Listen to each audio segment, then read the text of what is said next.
日霊プレゼンツオードリーのオールナイトニッポン。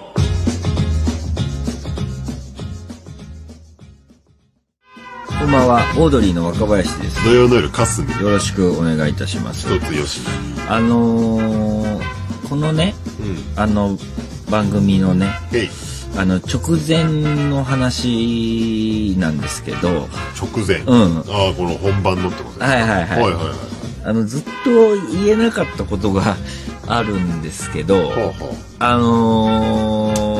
当にマネージャーの D ちゃんもね、この日本放送の富山さんも本当に私、大好きで、なんつうんだろう、本当にお世話になってる。そうね、もう長いことというかね。そうそう。で、あと石井ちゃんもなんだけど、前の、ちょっとなんかずっと言えなかったことなんだけど、本番直前に話しかけるのやめてもらいたいなっていう。あ、そう。それは、大好きな3人ね。これは、俺本当に嘘偽りない気持ち。そうね、いろんなことをね。恩もあるし、感謝もあるし、人としても大好きな3人なんだけど、オープニングで頭の中ぐっちゃぐちゃなんですよ。何を話そうかなで。なるほど。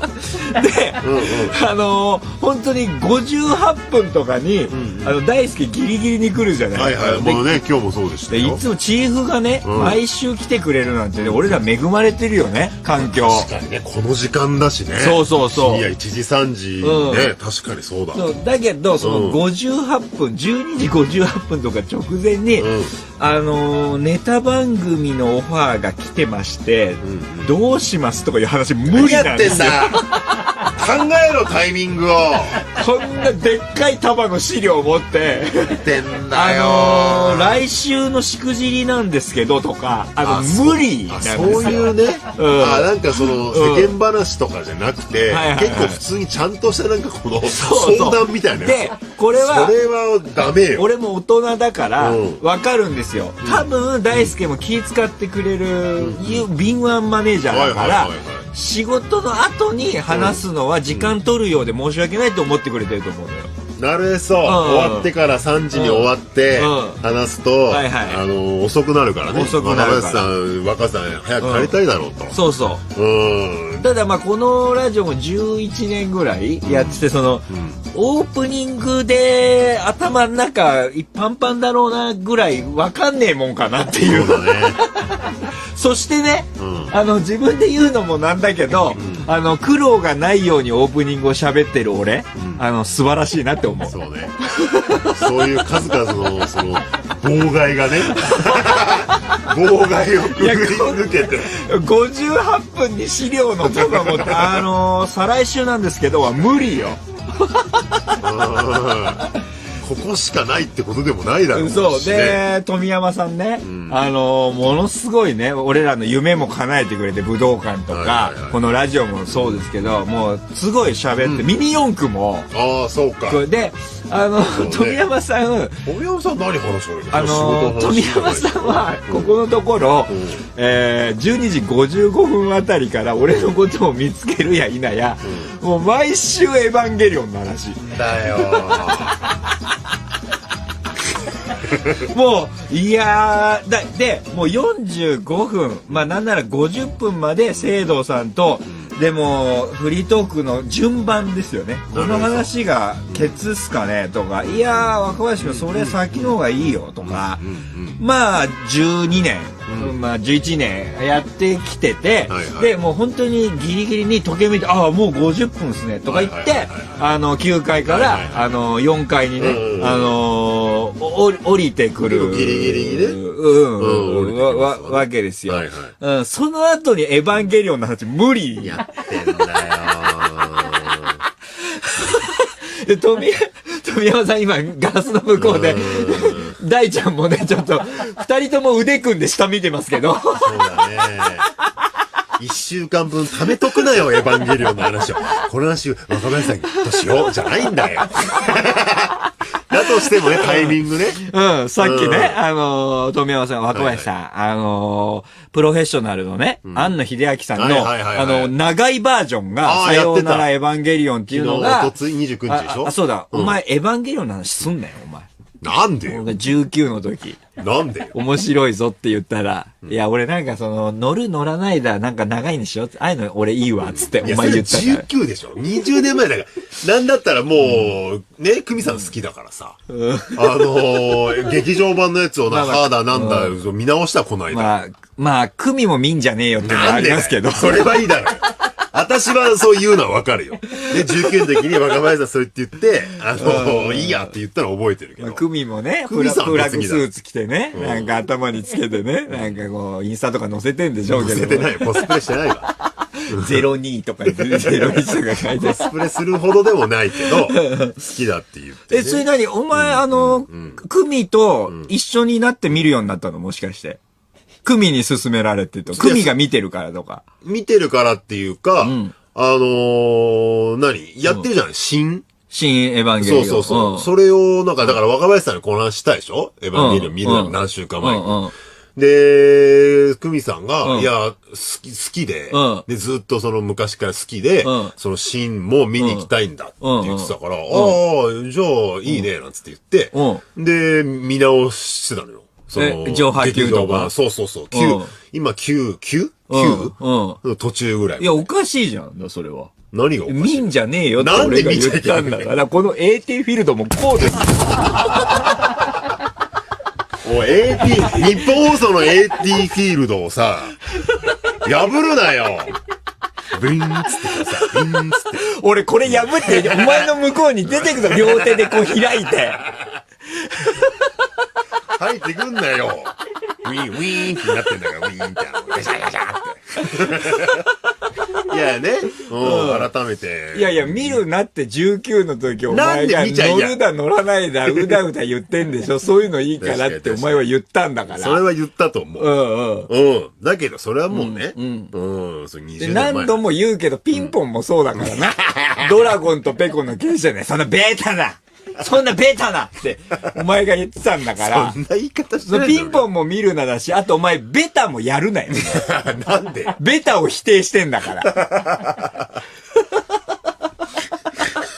言ったかもしれんけど。富山さんがなんかね、この業界でもね、トップクラスにエヴァンゲリオン詳しいんだって。だからいろいろ質問すると、あれは何なのって言うと、あれはですね、って全部答えるのよ、富山さんって。なんか、そう、富山さん、エヴァの仕事もなんかしてるのかななんかしてるって言ってたかなエヴァの仕事っていうか、なんか、こうなんかイベントかなみたいな。なんかでガッと調べた時があったんですよね。そう。それで、庵野秀明さんの、ああいうとこの会議のあそこがミニチュア作ってたシーンの話は無理なんですよ、僕は。オープニング、いや、トークゾーンは、聖堂さんとね、のおかげでね、なんとかなったけど、オープニングくっそーってなってるんですよ。その、45分から1時にかけて。で、これは言えない。なんか、本当に向こうもね、気難しい若林が4階に降り立つわけだから、カオルくんがね、ネルフのね、中心部に降りてくるような感じで9階から降りてくるんでしょうよ。ほんと、使徒がね。使徒が9階から降りてくるような気持ちで迎えるんだろうけど、だから気使ってくれてんだと思うんだけどね。本番前のね。確かにね。会話ってこと。ちょっとね、それは無理なんですよ。そう。そして、俺にとっては使徒に見えるから、その大輔とか、富山さんも、本番前に、コアをね、ガンガンね、槍みたいのでね、ついてくるから、もう暴走しそうなんですよ、こっちは。なるほどね。そう。確かにな。それで、なんかその後ね、オープニングをね、ビタ一問考えないお前がなんかね、ラスタカラーの T シャツ着て、里見つて、へって言いながら入ってくるじゃないですか。4階に、4階のエレベーターが開くやいない、へって声が4階に響き渡ってね。来るわけじゃないですか。で、まあ、先週の石井ちゃんだけど、本番直前にね、クリーピーナッツのね、グッズの T シャツを持ってね、若林さん、プレゼントですって言って、おーって俺言って、かっこいいね、やっぱクリーピーのね、グッズはね、つって、これ我々がね、我々のチームが一切関与してないで、クリーピーが選んだデザインだから、かっこいいんですよって石井ちゃんに言われて、おー、いいね今日着てやろうかな、ギリなんですよ、これ。オープニングなーって思ってるから。もうちょっと早ければってことでしょ。そう、もうちょっとね、このラジオのね、スタッフなら、本番前のパーソナリティのね、テンションっていうのをね、ちょっと気づかなきゃ。いや、これは本当に良くない言い方だけど、上トークだけど、俺はいいけどね。他のパーソナリティに、そういうことやってるとしたら問題ですよっていう話なんですよ。やっぱり聖堂さんが本番直前に話しかけてくるとないだろやっぱり。ないね、確かにね。それはやっぱオープニング頭パンパンだろうながあるからなんですよ。でもやっぱりさ、こう言っちゃ悪いけど、D ちゃんもね、まあ大輔も富山も石井もね、パーソナリティやったことねえから。なるほど。わかんねえんだな。オープニングトークやったことねえからわかんないんだと思うのよ。聖堂さんあるからね。聖堂さんあるから。で、知ってるからね、横にいてね。飯塚もやっぱ里光も話しかけてこない、やっぱり。確かに。それは。ああ、そうだ、そうだ、もしかしたらこっちがピリピリを出してるのかもしれないけど。やっぱそっちだけ。パーソナリティやってこねえやつって、話しかけてくるからな、本番前に。そうだな。無神経だからね。無神経。漫才の舞台の袖で、次の出番待ってる芸人に話しかけるか。話しかけない。ちょっとね、アットホームすぎるからね、締めていきたいな。まあそうだね。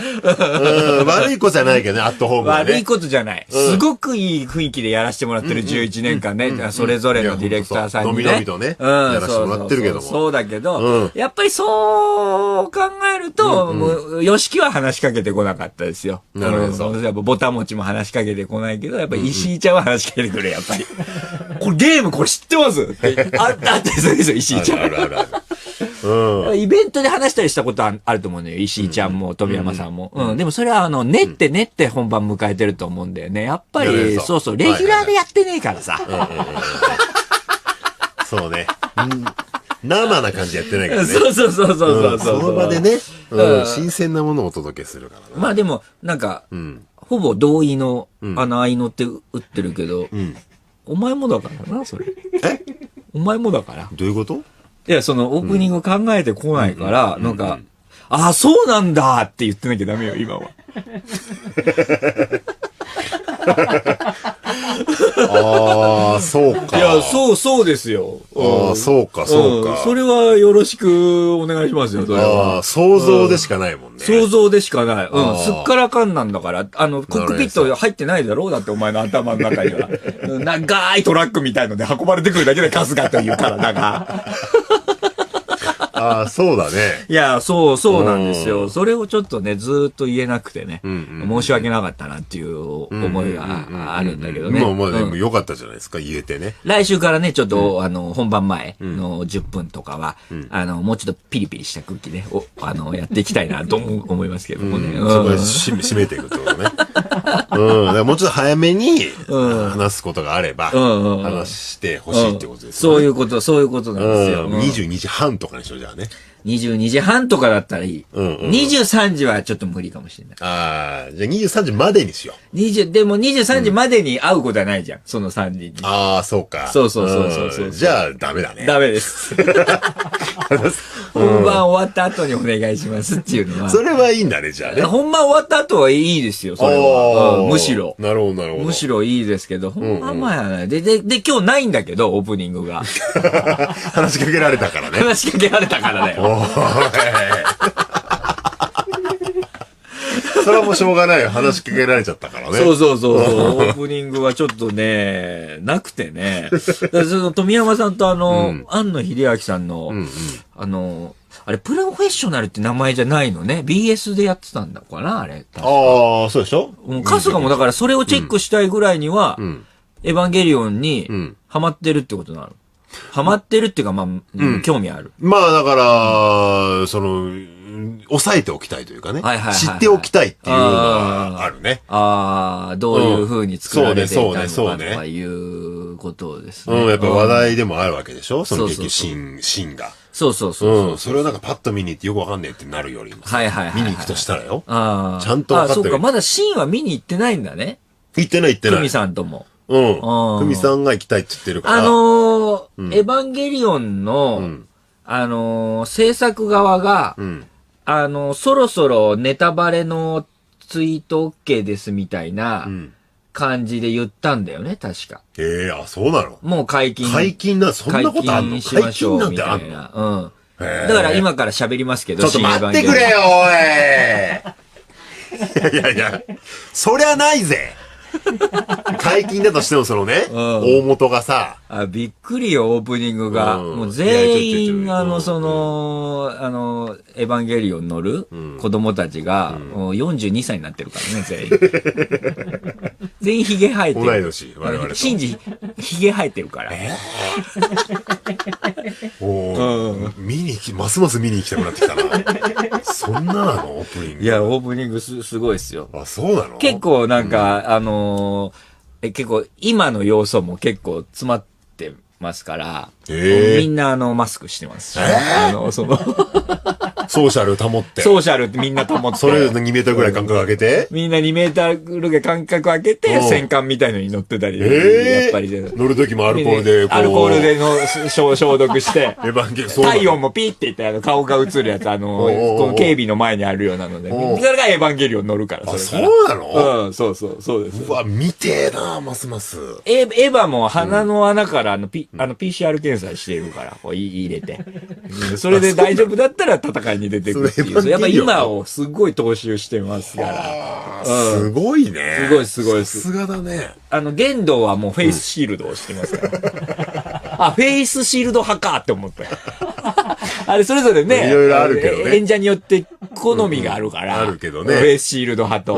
マスクと口だけのやつとかね。口だけの透明なやつとか。玄道フェイスシールド。そうですか。これも叩かれちゃうかもしれないけども、ネットで。言うなって。結構肝だよね、そこはね。肝。つかみとしても結構肝なとこじゃない。でもやっぱ、もう本当になんか、シンジもね、怒って殴りかかってきたら手とか伸びたりしますからね。そうなの？はい。それは全部言っとこうかなと思いますよね。まあでもギリギリだね。ギリギリ。それでなんだよ、もう見に行く意味なくなったよってなら、どこまでは言ってないね。言ってない。いいネタバレだと思うよ。ギリギリいい。逆に見に行きたくなる。わかる。その程度があるからね。そう、ネタバレって言ってもさ。程度があるから。もういいわってなっちゃうのと。ね。そう。大仕掛けを言っちゃうのと。確かに、それは。ちょっとプロモーション的なネタバレもあるじゃないですか。そそる。今、そそるやつだったね。完全に。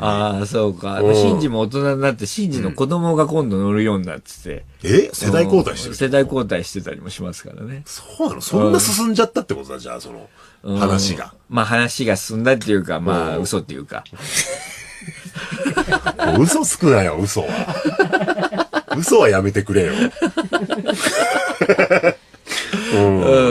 ネタバレよりも嘘はやめてくれよ。それはやめた方がいいかもね。確かにね。じゃあ見て確かめるしかないな。なんかで、庵野秀明さんのドキュメンタリーでさ、なんかシナリオがなかなか降りてこないとか言ってさ、合宿してんだよね。なんかドキュメンタリーで、熱海で。ネタ出しみたいな感じで、ライブで言う。結構みんなバーって言って、で、俺それ見てて、この人うまいなって思った人がいるんだけど、なんか、庵野さんが、いや、まだわかんない。なんか、こうですかねって、いや、まだわかんない。って結構連続で言うところがあって、で、まだちょっと降りてきてないみたいなことを言う時があって、まあ、要するに、お笑いの現場で言うと放送作家とか、ディレクターさんとかが、なんか、進めようにも進められないみたいな状況あるじゃない。本人が降りてきてないみたいな時に、なんか、僕、一人のね、スタッフさんが、僕、夢見たんすよ。新エヴァンゲリオンが公開されて見に行くって言って。僕、夢見て、で、こう、雲が、こう、かかってて、その雲がバーって流れて、それが晴れると、こう、タコに張り付いたエヴァンゲリオンが、ブワーってこう現れて、安野さんやっちまったなーって思ったんですよねーって言ったのね。そしたら安野さんが、いや、タコは難しいかなって言って、安野さん優しいから、そういう言い方して、ないっすよねーみたいな感じで話は、終わったんだけど、その言い方うまいなって思ったんだよね。なんか自分より立場が上で、このアイデアどうですかってね、作家さんとか勇気いるじゃん。そっちよりこっちの方がいいんじゃないですかって。で、多分、このアイデアどうですかって出すと安野さんが、いや、違うってことはわかるっていうようなことを言うからさ、夢見たんすよねって入るってなんか、この人うまいなって思ったんだよね。確かにね。傷つけないじゃん、本人も。で、それはちょっと違うんじゃないって言いやすいしね。そう。夢だからね。そう。だからもしかしたら、春日もオープニングトークね、なんか、入りにくいのかもしんない。やっぱり自分で言うのも変だけど、オードリーの庵野秀明がさ、やっぱり、オープニング喋ってるわけじゃない。なんか意見、オープニング出しにくいのかもしれない。春日の立場からすると。なるへそ。だからもし今度、出しにくいなら、俺、ラジオのオープニング夢で聞いて、ラジコで聞いて、こういう話を若林さんしてたんですよね、って入ってもいいよ。難しいわ、逆に。難しいよ。夢で聞いた。若林さんの話って。夢落ちはね、よくラジオは、NG よってね、教わったりもしたけど。まあ、ラジオに限らずね、ちょっと。夢入りは別に OK だから。確かにな。夢つかみは、なんで夢つかみって夢つかみダメって話は聞いたことないね、確かに。そうでしょ。ちょっとやってみてよ、カンカンさん。ちょっと夢から入るの。夢つかみそう、誰も傷つけないと思うよ、それは。夢で聞いたんすよね、こういう話してて二人がっていうの。ラジコで聞いて、ちょっとやってみてよ、ちょっとそれ。いや、この間ね、まあ、夢でね、若林さんが話してるの聞いたのよ。夢でこのね、オールナイトニッポンを、聞いたのやってて、で、言ってたんだけどね、なんか、熊を、飼うことになったっつって。それは、俺が言ってんので、ね、どうしようかなっつっていろいろ今調べてんだと。飼育方法を。なるほど、なるほど。って言って困ってるって話をしてたのよ。あ、そうなの？熊って何？そもそも飼っていいの？いや、だからそれも言ったんだよ、私。熊って飼っていいのかっつって。そしたらなんか人から預かってるなんつって言ってね。誰なのって言ったら、いやーつってそこは濁してたんだけどね。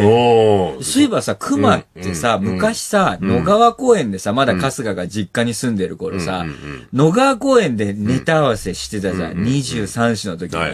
でさ、なんかさ、あれ、郷土料理みたいなさ、なんか公園で、あたりにお店とかないんだけど、一軒だけさ、郷土料理みたいな出す店のさ、駐車場にさ、檻に入ったさ、熊いたの覚えてる？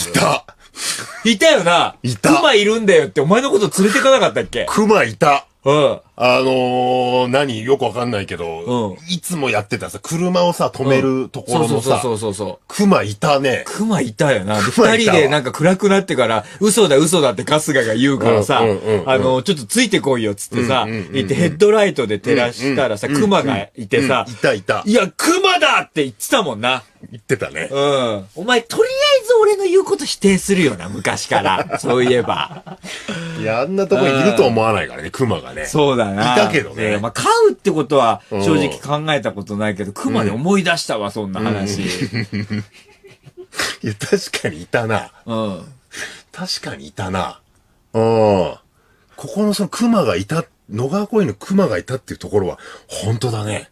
そう、本当でしょ。そうなんだよ。ああ、じゃあ本当にその夢で見たのかもしれないな。何の話を？その熊を飼うっていう話を若林さんがしたっていう話を。何そんなフラフラした話。い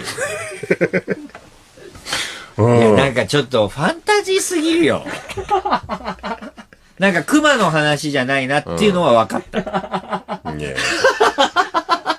いや、それ、アンナさんが否定してくれないよ、それはないよ。だって、俺たちそのファンタジーの話しないじゃん。熊を飼おうかと思うみたいな、そんなガキの使いのトークみたいな腕ないよ、俺には。いや、それエヴァンあゲリオンりそうなことで言われなきゃ困るよ。ちょっと降りてこないな、まだオープニングトークが。生意気だな。何がオードリーなのさ。いや、でも、野川公園の熊の話は本当だな。いや、そう、それは本当。あれ、熊いたよな、あんなところに、檻に入った熊な。あれ、なんだってあれ、今はもういないだろうな。俺ら24ぐらいだったから。いや、いたね。これマジの話だからね。いや、そうね。あんなさ、街にさ、熊いるってすごいよな。なんだっけ？なんで飼ってたんだろうな。結構デカめの檻だったけどね。デカめの檻にな、鉄の。ベタのさ、鉄のこの。そう。あれなんだったんだろうな、本当な。今思うと。熊いるんだよ、つって連れてったら。嘘だっつって。野川公園の熊とあとね、大磯のティーバッグのやつ？あれ大磯のティーバッグ男はあれなんだったんだろうな。意外に謎な。ちょっとさ、ヒロシさ、大磯のティーバッグ男のさ、なんか情報、メールでさ、来たらさ、ちょっと今オープニング回してくんない？そのぐらいオープニングトークないからさ。これはちょっともし、なんか他にも目撃したとか、大磯のティーバッグ男知ってますとかいう情報あったら、ちょっと送ってください。もう先々週ぐらいでしょ、話したの。かもしんないね。情報来てないか？先週はミラクルがね。そうか、先週はミラクルが来てくれてねぐらいから始めればいいのか。じゃあなんか生まれんのか、話って。そうか、振り返りで。タイガさんどうだったんだろうな。聞いてて、なんか思ったのかな。反論とか？結構だからタイガさん煽ってたって言ったじゃん、ミラクルくんがさ。ね、怒らすように持ってってたなんて、多分知らなかったわけじゃない、タイガさん。まんまと椅子蹴り上げちゃったっていう話は、聞いてどう思ったかは、聞いてみようか。ちょっとすごい気になったんだよな、そういえば。ちょっとタイガさんに電話してみよう、じゃあ。逆にそれでなんかね、なんだよって怒ってるかもしれないしさ。それは違うとかね、あとね、ミラクルが言ってたのは営業の話だったから。実はタイガさんもそれが分かった上で、なんか乗ってやったとかさ。で、聞いて、聞いて、やっぱり申し訳なかったな、若気の至りだったなって思ったか、いやいやって思ってるか、ちょっと聞いてみましょうか。そうっすよね。そうだ。そういうのがあったな。そうなんだよな。ちょっと聞いてみましょう。ミラクルの話受けては聞いてないもんね。これで完結編だよね。これ先週聞いてるはずだからさよならすべてのキサラ芸人。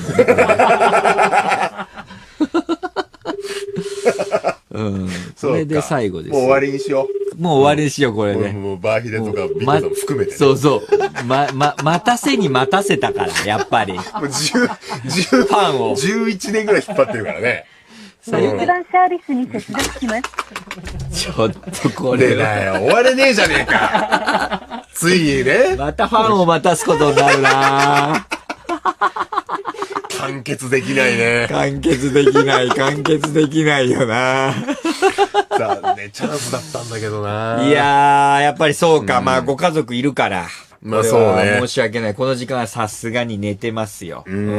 先週までか、聞いてくれてたのは。そうですね。まあ、ミラクルがね、オードリーのネタを一切見たことなかったという話してましたもんね。あれも衝撃だったな。あれも衝撃的でしたよ、本当にね。みんなでなんとかね、売れようというかさ、なんとかこう、ねえ、この爆発してやろうみたいな風に思ってたんだけど、知らなかったんだよ、我々のネタの。一切記憶がないんだもんね、俺らのネタも。楽屋でちょっとどういうネタやってんのかとか気になんないもんなのかね、ああいうのも本当に。気にそうだね。我々は見てたんだけどな。だから、そうですよね。ちょっと大磯のティーバッグ男の情報、入りましたよね。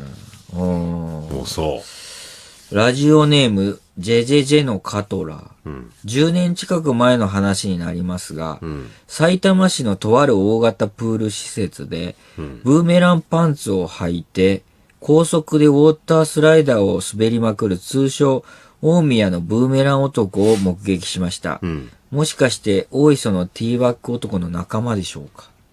これ、ブーメランパンツなんてもんじゃないんだよね。じゃないのよ。俺たちが見た大磯のティーバッグ男。いや、本当に舐めてもらっちゃ困る。いや、本当とんでもないティーバッグなんだから。とんでもないティーバッグで綺麗なお尻だったんだから。いや、本当。いや、だから、紐ぐらい。ショックだよね。ブーメランパンツ履いてたら大磯のティーバッグ男が。いや、そうだね。ボケじゃないってことが重要だからね。うん。まっすぐ履いてた感じだったもんね。うん、そう。で、周りもノーリア、誰もいじる素振りもなく、履かされてる感もそのティーバッグ男になく、で、なんかこう、受けてますみたいなね。笑い取ってますみたいな感じじゃない。もう当たり前に。ほんとなんか、普通のそのね、サーフパンツ履いてるみたいな顔してやってたんだから。感じだったからね。ちょっと違う。違うな。ラジオネーム、イカイカイルカ。大磯のティーバッグ男について思い当たる人がいます。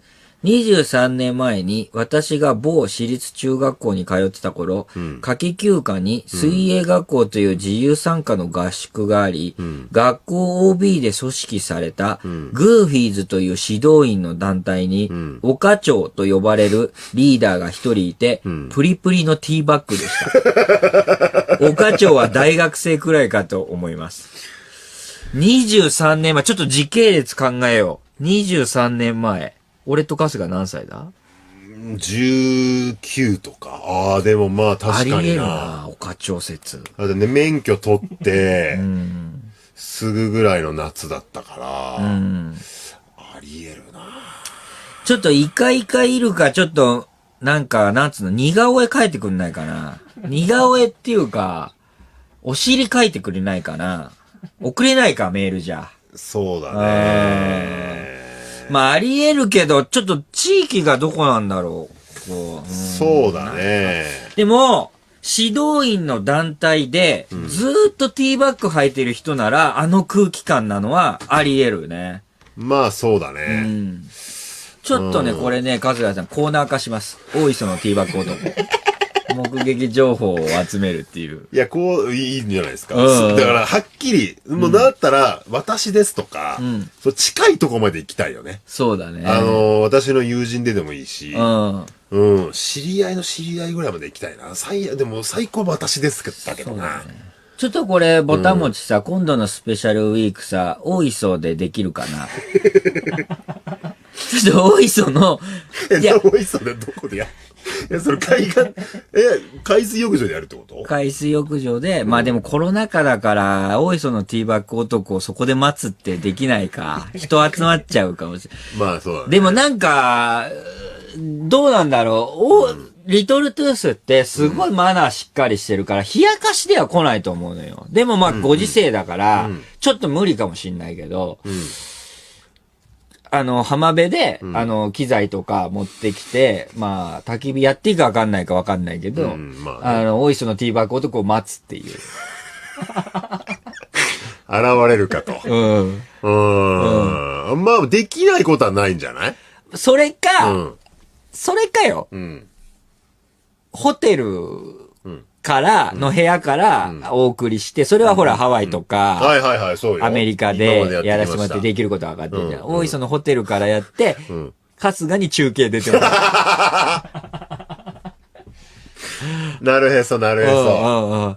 で、俺たちの目撃証言もまずさらうわけ、昼から入って。だから、申し訳ないけど、ちょっと、協力スタッフにしてもらうけど、激レアさんかしくじ先生は休みます、私。お昼から大磯行って、春日と、この辺だよな、大磯のティーバッグ男がいたのはっていうのを、まず確認する、記憶を。ね。それで、1時から3時の間に大磯のティーバッグ男、私だっていう人来てくださいっていうことで、その場所。で、その場所は、来てもらったら、もうこれ以上は言わない。もう俺と春日の記憶を。何色だったとか、何を持ってたとか、何人だったとか言わない。それを照らし合わせて本人だってなったら、本人と我々しか知らない情報を持ってる人そが現れるのを待つってう。ことね。で、そこで晴れて、うんおいそのティーバッグ男ずっとコーナーでやってきたのも、さようならすべてのティーバッグ男。それなんだよ、今のタイトル。一人しかいないだろ。すべても何も。さようならすべてのティーバッグ男。怒られるぞ、お前。こんなエヴァンゲリオンのいじり方してたら。ラジオネーム、もこう大好きえもん。大磯の例の人物の話ですが、10年くらい前に、琵琶湖に観光で行った時に、オードリーの2人が言っていた人と同じ風貌の人を見ました。未だに覚えているので相当なインパクトでした。ちょっと情報少ないなぁ。琵琶湖だいぶ離れたなぁ。っていうか、同じ人、そういう人がいんのかな。春日さん、日焼け具合とかも覚えてるでしょ？覚えてる。俺も覚えてるのよ。だから、それはちょっとね、あるよね。一つね。いや、そうね。ラジオネーム人工衛星ひまわりの約束。大磯ではないですが、愛知のビーチ横のスーパーでバイトをしていた時に、夏になるとティーバッグみたいな細いパンツを履いている人はいました。愛知か同じじゃない。そういう人はいるのかな？いるのかもな。とっておきの色黒。これね、これは違うな。大磯にサーフィンでオールシーズン行ってますが、数年前に何度か黒ティーバッグおじさん、なんとなく見た記憶はあります。日焼けするために寝っ転がってました。なるへそ。おじさんじゃないから。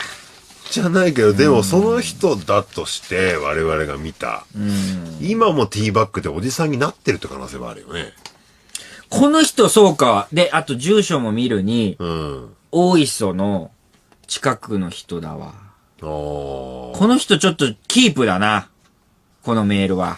確かに。おじさんになってるから、数年前だと。そうね。だって我々と同じか、ちょっと上か、まあ同世代ぐらいだったもんね。若者だったもん。20年ぐらい経ってるからな。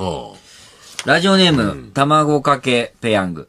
5年以上前、由比ヶ浜で父と海水浴をしていたら、ピンクティーバッグ男が、週一の取材で訪れていたマギーさんの後ろにずっとついていったことが忘れられません。もしかしたら仲間なのかもしれません。これはでもティーバッグ男2号かもわからないですね。ピンクだから違うわ、4号か、あれは。富山さんあれ何号ピンクは。ね、もしかしたら違うのかもしれないね。1号ではないな。8号。8号。マリーが乗ってるやつだよね。違うんだっけ？合ってる？マリー。そう、8号。8号かもわかんない。ティーバッグ男。さようならすべてのティーバッグ男。そうか。初号機だけじゃない可能性があるってことだね。だから、でも黒だからあれは4号機ってことになるのか。旧アニメ版の。何の話してんねこれ。夢の話より立ち悪いぞ、これ。そうだね。でもだから我々が見た、ティーバッグ男を探したいからな。ラジオネームたら。3年くらい前の夏。鴨川であそこがギリギリ隠れるティーバッグを履く腹のでかい男を目撃しました。色はレインボーでした。面白いな。これは違う。いや、そういうんじゃないんだよな。違うんだよな。もうなんか目立ちたいとかじゃなくて、もう、フラットに履いてるから、引っかかったのよ、我々は。だから多分、あの人はティーバッグを履いて、年数経ってんだよね、多分年月が。だから周りも当たり前のリアクションになってて、冷やかすような感じじゃない。だから印象に残ってんだもんね。あれなんだろうなって俺と谷口と春日で言ってたっていうのは。あんなことになってんだったらいじられてるか、なんかね、遠くからでわかるじゃん、いじられてるとかさ。そうね。なんか、おかしいぞ、雰囲気が、つって。ラジオネームステファニー。1ヶ月前に渋谷でティーバッグを履いて堂々と歩いてる人を見たことがあります。俺はちょっと違う。違うね。それはちょっとだから。こういう人じゃないかな。ファッションとか、ね、ごめんなさい。目立ちたいとか、もう違うんだよな。なんか地味な感じの人だったもん、雰囲気。しかし、5月入ったね。いや、もう遅いだろうよ。無理だってそれは。どういうことよ無理だってって。もう、それ1時ぐらいに話しなきゃダメだよ、それは。入りだね。1分以内だよ。番組開始1分以内じゃなきゃダメだよ、その。いや、お前にどうこう言われる筋じゃないよ、オープニングの話を。散々なんだ。ティーマックだ、なんだ。話してて、熊だなんだ、話してるタイガーと電話したりとかして、いや、5月だね、おかしいじゃないですか。最近さ、ないのなんか、憧れの先輩芸人と一緒にしてドキドキした話。そういうのが1時、3時のラジオだから。フレッシュなさ、ああ、この人たち今上昇気流に乗ってんだなっていう話をいろんな人と会ってんだなって。ないよ。ないわ、もう。ないんだったらしょうがないですけどもね。ちょっとね、ティーバッグ情報、今後も、大磯のティーバッグ男、ちょっと我々は探していきたいなって思います。そうね、もう夏来るからね、それまでにはなんとかね。ちょっとね、ギミアブレイクの徳川埋蔵金ぐらいをちょっと追っていこうかなってちょっと思ってますからね。そうね、最初には糸井さんに。どっちがいい？大磯のビーチで1時3時で、大磯のティーバッグ男を待つスペシャルウィークと、ホテルの部屋から俺入って、春日中継。はい。それか、もしかしたら、その、ティーバッグはティーバッグにこう、吸い寄せられるかもしれないから、春日がティーバッグ履いて、ボディーボード持って、中継に出て、行くっていうのはどうかな。なるほどね。でもコロナ禍だからね、ちょっと、できないけど、そうね、3年前のオールナイトってやってたな、多分この企画。やってたよ。大磯にみんなで行ってさ、夏のスペシャルウィークがいいですよね。まあそうね。ただ人集まっちゃうとね、今ダメですから。これはできない。ただ、これはできる？大磯のビーチに GoPro 仕掛けて赤外線みたいな、夜でも映る。部屋からモニタリングするのがいるかどうか。が仕掛けてね、来るかもしれない。夜来る。で、これラジオ聞いてて来るかどうかってことだから。まあまあそうだね。夢は広がるね。まあなんかやりようはありそうだけどね。考えればね。そんなのね、ご迷惑にならないような、やり方を考えればな、いけそうだけどな。いけるかもしれないけどね。なんとかね。本当は理想は、その人が来て、どのあたりで、何してましたかっていう記憶で歩いてもらって合ってるかどうかとかね。どのぐらい人いましたかとか、ビーチにとか。だから照らし合わせたいよ、こっちの記憶と。照らし合わせればっていうか。ほんで、ってなったあれ、谷口だっけ武藤だっけ一緒に行ったの。武藤健だっけ武藤健二かな。ちょっと俺らも、谷口とか武藤健に連絡取って覚えてるか聞かないとね。だからみんなよ、谷口。俺と春日が覚えてんだ。まあ、兄貴もそうだし、小池もね。小池もそうだし、尾形も一緒に行ってた可能性もあるから。いた、そうだろうね。言ってた。それはちょっと、情報俺たちも思い出して、みんなに聞こう、それは。そうね。ちょっと今後も、大磯のティーバッグ男の情報、追っていきたいと思います。この番組では、追っていきたいと思います。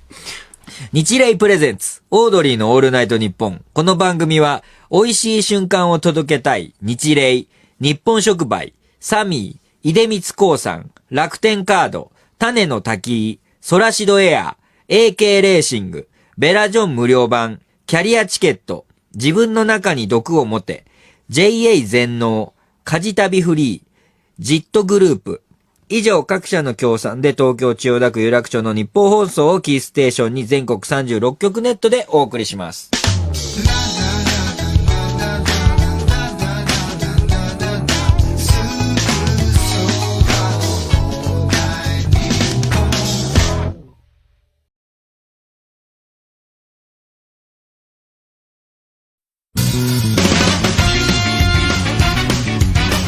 オードリーのオールナイトニッポンではラジオを聞いているあなたからのメールをお待ちしております。宛先は kw@allnightnippon.com です。メールはラジオの醍醐味。ツイッターでのつぶやきもお待ちしています。ハッシュタグは ANNKW です。ツイッターってラジオだ。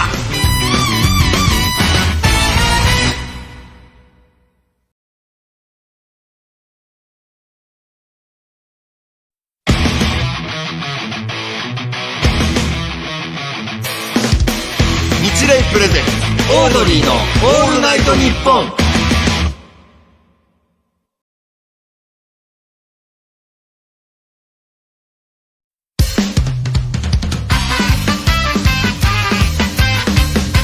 日本放送をキーステーションに全国36局ネットで放送中、オードリーのオールナイトニッポン。聞こうぜ。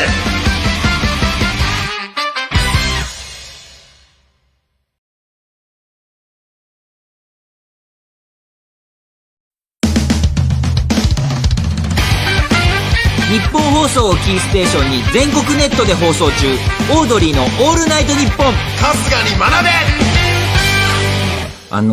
俺ね、ちょっと人生の人知れず、その人生のなんて言うんだろうな、大転換期を迎えてて、それはM1 の決勝ね、2008に匹敵するぐらいの、自分なりには変化なんですけど。それは相当ですよ。頭痛の話なんだけど、俺小学校の時から、頭痛持ちで、で、頭痛ってね、なんかこう、治療方法が、2007年ぐらいに、新しい薬が生まれたりとか、いろいろあって、で、俺、これ引くからあんまり喋ってなかったんだけど、ほぼ毎日頭痛薬飲んでるのね、10年ぐらい。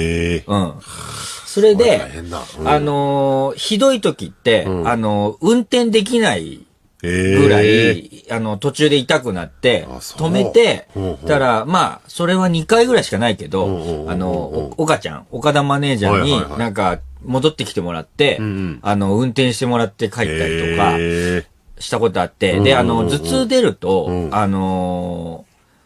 例えば、すっごい眩しく感じたり、めちゃくちゃ鼻が効くようになるのよ。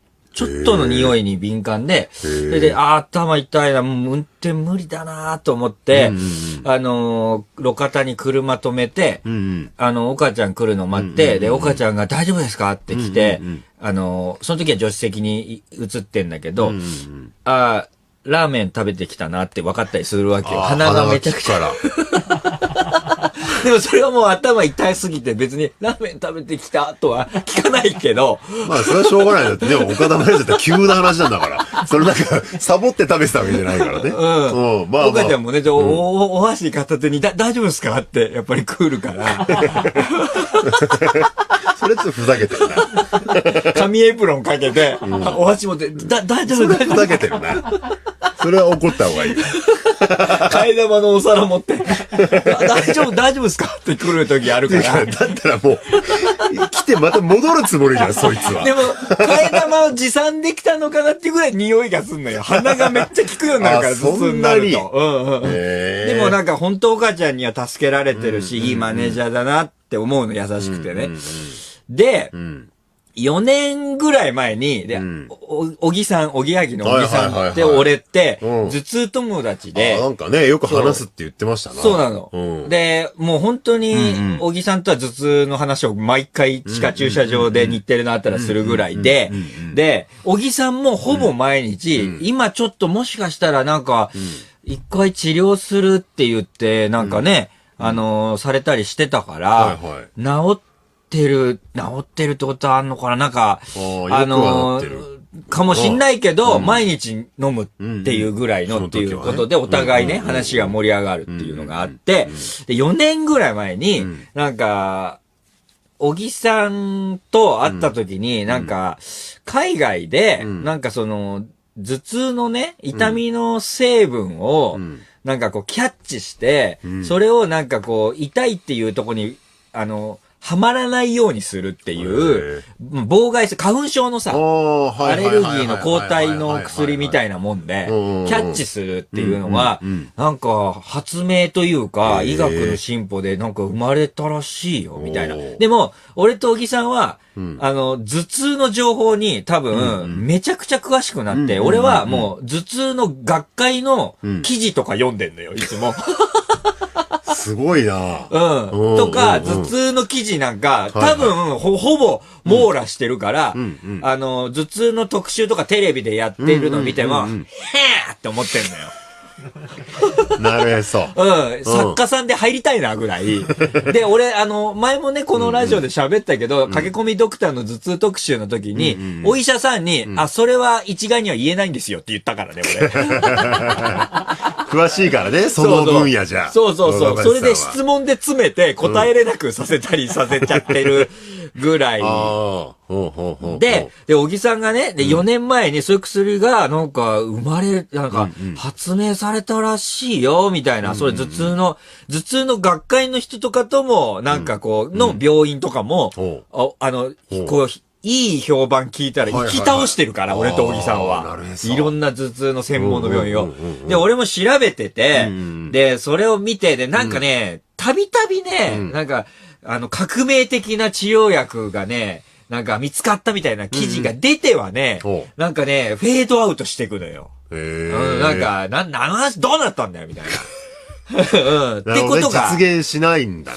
そう、あって、で、4年前にその記事読んだ時も、って思ってたのよ。なるほど。本当にかと。俺はもうその頭痛薬をね、もう飲んでいくっていうのがね、仕方ないわけだからって思ってたんだけど。そんな簡単には食いつかなかったわけね。そう。だけど、なんかアメリカで、そのね、薬っていうのは注射なの。注射で、打つと、一月、その頭痛のね、抗体が体の中にあって、頭痛が半減する人が何%、半分の回数になる人が何%、70% 減る人が何%で、100% 減る人も11%いるみたいな、そういうなんかその、ちゃんとした資料を俺目通したわけ、頭痛の学会ので。アメリカではもう始まったのか、みたいな。でもそういうの日本って遅いじゃない。遅いじゃないって言ったら失礼だな。なんつうんだろう。あといろいろね、検査したり、なんか結構時間かけて調べて。で、ようやく認可みたいな感じのイメージでね。で、それで臨床のね、実験というか、なんつう実験でいいの薬のね、あれが日本でもね、始まったっていう。ね、ニュースが流れた時に、いや、俺に言ってよと思ったのよ。どういうことよ。いや、俺、毎日頭痛にね、悩んでたら、バンバン打ちますよ、俺は、と。なんか、始まったってニュースを見た後に、いや、俺に言ってよ、俺ラジオでも言ってんじゃん、と思って。本にも書いたじゃん、と思って。試していいですよ、と。全然打つよ、と思ってた。どうなるかわからんけど。どうなるかわかんないけど、頭痛減るかもしれないったら、で、あらゆる予防薬を俺試したけど、もうこういうアプローチ、こういうアプローチっていうのがあるんだけど、頭痛って、全部予防薬効かなかったのよ。で、漢方まで行ったよ。漢方まで行った後、なんか変な、怪しいマッサージとかも行ってるから、こっちは。なんか言ってたね。頭の前で鈴みたいなチリンチリン、チリンチリンって直したら、頭痛の痛みが鈴に吸い寄せられて散っていくっていうやつで、チリンチリンで帰りに頭痛くなったんだけど、それで。これマジで。帰りに蕎麦食おうと思って蕎麦やって食べてる最中に頭痛くなったから。それでおでこに手のひらを当てて、俺の心の扉を二人がかりで開きながら、なんかカウンセリングしながら、俺の腰をマッサージして、マッサージする人一人、俺のおでこでカウンセリングする人二人がかりで、その頭痛を、俺の心の扉を開いて、そこから痛みを外に出すっていう。で、おでこの手のひらに上げてね、まだ開かないな。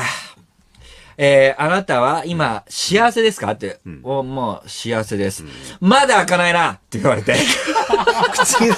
口に出せよ、その人ね。あなたは自分の思いを素直に言えてますか、もう言えてる方ですかね。まだ開かないなって言われて。全然開かねえな。で、あなたはまだ心に本音を自分で言えてませんね。まあ言えてないですね。開いたって言われた。開いたのか。で、腰をマッサージしてる人が途中で、できないよって言って。できない。俺の手見て若林くんって言われて、若林さんって言われて、この手のなんていうの、この肘からちょっと手首の間が、青あざだらけでしょ。あんた侍だよ。もう治療受け付けないよ、体が。って言われて、全然青あざになってなかったんですよ。青あざになってるでしょって言われて。すごいな、その人すごいな。で、まあ、帰りに頭痛になるっていうね、電車の中で。めちゃくちゃ高かったんだから、それも。もう噂の噂を聞いて行ってから、危ないとこだったよ、本当に。いや、そうだね。っていうことが、俺の歴史には、頭痛の歴史は、舐めんじゃないよって話なの。駆け込みドクター舐めんじゃないよって話なんですよ。なるほどね。そんな簡単じゃないと。そんな簡単じゃない。それでもなんか、その臨床がね、始まったっつって、俺もね、データよこせや早くと思ってた、俺は。そのデータがしたら、随分いい成績で、副作用もほとんどないっていう情報が入って、で、もうそんなのもう打ちますよ、私はと。ずっと思ってたの、もう、これも1年前ぐらいですよ。それで、なんか、ついに、4月の中旬から、その注射が始まりますよっていうのが、なんか、俺は常に、エムガルティっていう名前の、お薬の名前なんだけど、その注射が、頭痛のね、予防注射。エムガルティでずっとツイッター調べてましたから、したらなんか、どうもその頭痛のね、俺たちの仲間よ。俺たちのね、仲間が、かかりつけのお医者さんにね、始まりますよ、4月の中旬にと言われて、ついに始まるのかもしれないと。それで、もし休みの日も、仕事の日も、頭痛に怯えなくていい日が来るかもしれないって思ったら、涙が出てきましたっていうツイートがあったわけよ。わかるよエムガルテーって思って。エムガルテーって思って。庄司さんみたいに。収まりはいいけどね。ちょっと、思いついたみたいな間がバレちゃって今恥ずかしいですけどね。そうだね。しっかりとこう置き直したもん。商品として。置き直したらやめてもらえる恥ずかしいから。ポッと出したけど、ちゃんと商品としてこう、ドンってこう。ちょっと恥ずかしいから。明らかに、ミキティの展開でいけるなっていう間があったもんね。でもあれは、言った方がよかった、やっぱね。行くべきだよ。行くべきだったよ。恥ずかしいですけど。それで、っていうのがあって、マジか !4 月中旬かと思ってて、それで薬価っていうね、薬の値段っていうのが決まり次第、そのエムガリティが始まるっていうのがあって、早く値段決めろやと思って。で、まあね、ふーって言われちゃうかもしれないけど、まあ、金はあるんやと思って、いや、これは良くないな。それぐらい困ってるってことね。毎日頭痛だから。いくら払ってもいいから、とにかく打ちたいと。まあ、頭痛をなくしたいってことですよね。そう。っていうことがあって、結構それで、ずーっと待ってたの、俺は。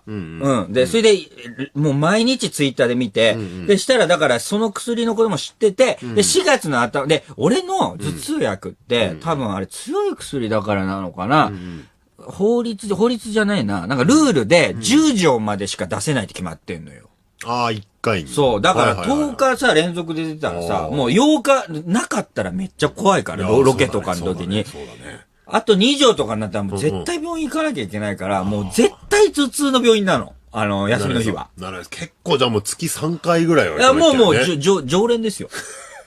いや、月3回は常連、だいぶ常連だね、お店に。頭痛の前で、うっすーぐらい入ってくから。いつものみたいな。いや、そうだよね。で、予防薬も俺出ないから、全部試して効かなかったから。方法がね。なるほど。それで、なんか条件が、その予防薬すべて効かなくて、頭痛の回数が月に何日以上の人ってもバチバチ当てはまる。条件満たしきってるわけよ。それでね、4月の頭に病院行った時、あ、そうだ、若林さん、この薬知ってますって先生が、パンフレットみたいのを、引き出しから出そうとした瞬間、食い気味に、エムガルティですよね。やっぱご存知でしたかと。ちょっとごめん、今日のトークごめん、長いんだけど。いやいやいや、いい、興味深いよ。すごいことだから、俺にとっては。ああ、やっぱそれだったんだ。じゃあもう確実だね。そうそう。本当にじゃあもう、使えるんだね、その薬がね。で、多分、俺、先生より先に知ってんじゃないかなって思ったけど、それはもちろん言わない大人だから、こっちは。そうだね。頭痛持ちの大人だから、こっちは。それで、知ってますって言って、で、パンフレットを持ってきますっつって、まあ、持ってき、ありがとうございますっつって、で、これ4月中旬になんか薬価が決まって、うちでも、入れるので、若林さん条件全部当てはまってるから、どうですかねこれはご相談なんですけど、って、もう食い気味で、バンバン打ってくださいよ。いや、バンバンもおかしいけどね。1回じゃ1個でしょって思ってたの。で、パンフレットもらってさ、帰りにさ、パッて開いてみたらさ、にこやかな女性にさ、がさ、この新薬の説明をしてるわけよ。で、そのなんかね、三叉神経から、こう痛みの成分が出てとかいう説明も全部知ってる。全部知ってる。血管が広がって拡張して圧迫でしょって。それを途中で止めてくれると、エムガルティが。それで、パンフレットに書いてあった。片頭痛が出ない日が増えたら、どんな風に過ごしたいか、主治医と話しましょうって書いてあったの。魅力的だね。それ読んだ時に俺は思ったよ。なんで主治医と話すんだよって思ったんだけど。そこは乗ってあげてくれよ。そうだそうだ。いや、でもそうぐらいでさ。付き合いが長いからね。で、思って、早く値段決めろやと思ってたの。まだそう出てないんだ、パンフレット。全然決まんなくて、で、毎日調べてた、エムガルティで。そしたらなんか薬価が決まったで、主治医にこう言われたから、打とうかなと思ってるとか、でも、高いんだろうなとか、アメリカだとこういう値段だとか、つぶやいてる人がいっぱいいるわけよ。それでね、薬価全然決まんないなって待って、で、4月中旬って先生言ってたけど、中旬って何日から何日までと思って、もうネットで調べたもん、中旬とは。したら、11日から20日のことだって書いてあったわけよ。なるへそ。そうか。で、11日に、4月11日、ちょっと病院に電話して、中旬になったら受けるって聞いた。そうか。クレームみたいな言い方じゃないよ。俺は、エムガルテーって思ってるから、頭痛くなったら毎日。もう早く打ってほしいからね。もう出してたから、腕は。常に。楽屋で。いや、楽屋で出してもしょうがないじゃん。エムガルティがやってくるわけじゃないからさ。シュンってこうさ。急に。そんなまっすぐなツッコミかわいそうじゃない？いや、ツッコミでもこんぐらいの気持ちでって言ってる相手に対してさ。ちょっと大人げなかったね。腕出してるぐらいの。気持ち的にね。気持ち的には。で、ちょっとそれがまだ、お値段、薬価決まってないみたいで、連絡が来ないんですよね、みたいな。わかりましたって言って、で、また電話来て。11日はまだ。それで、12日に電話すんのはちょっとさすがに迷惑だな。そうだね、次の日はね。13もまあ、ちょっと、スパンなさすぎがあって、14日に電話したんですよ。で、電話して、中旬って、何その言い方。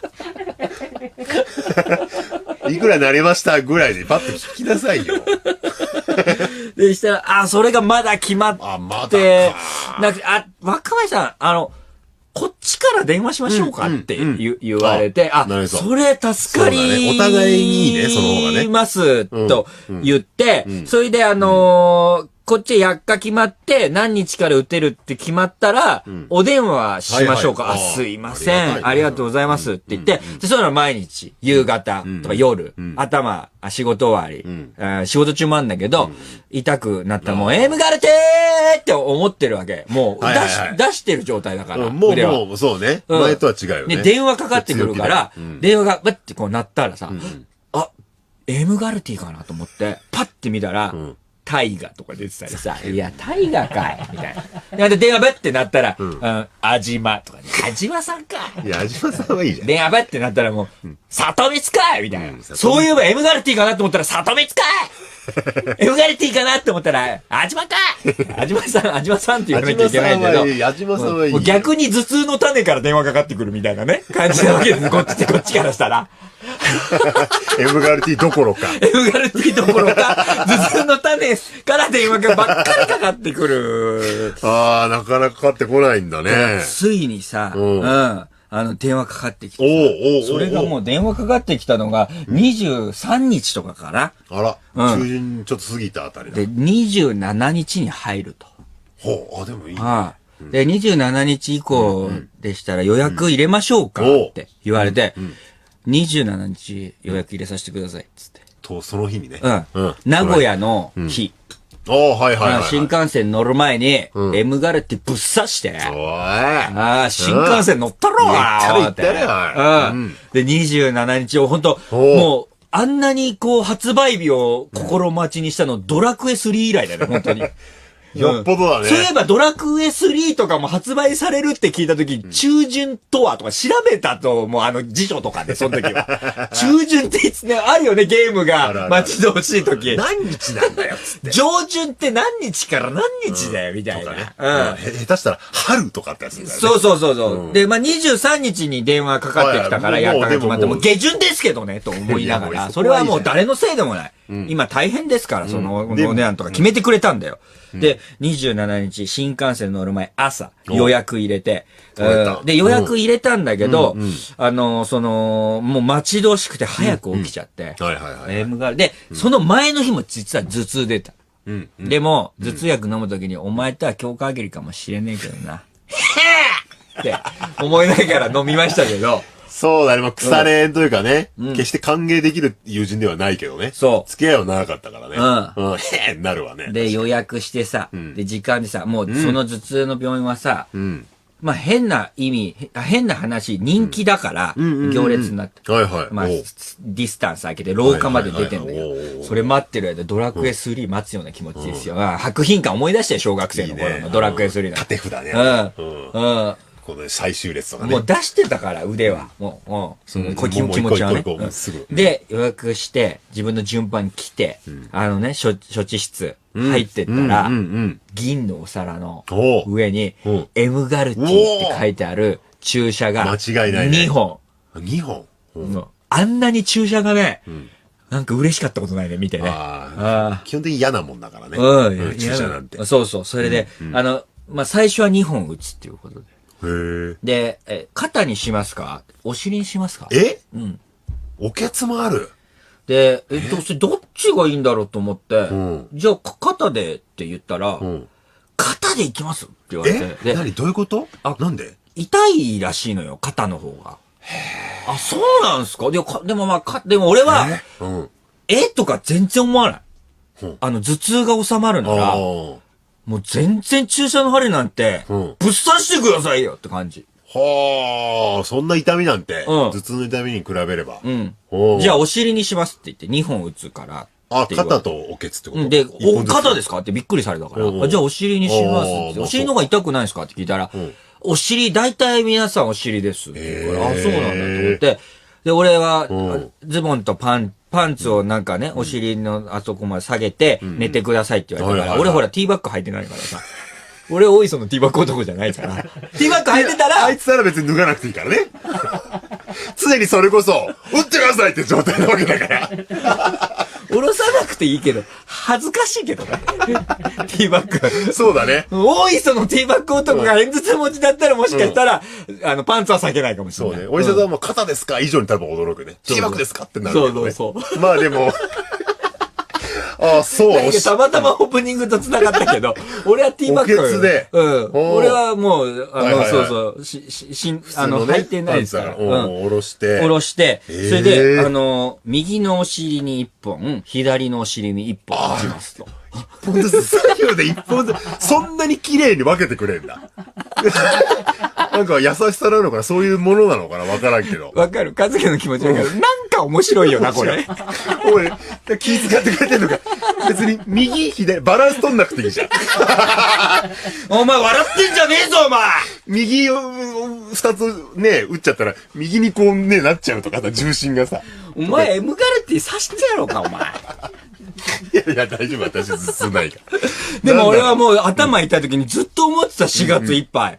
頭痛い、エムガルティって思ってたから。でれれんですよ。いや、それはわかる。この脳のバックルに、ベルトのバックルに脳のマークがついてるバックルさ、エムガルティ頭痛戦隊、エムガルティですよ。この脳がギルーンって回って。変身したよね。エムガルティで。それぐらい支えだったってことね。そう、それぐらいのもう、駐車型のバイクに乗って、てーって来ますよ。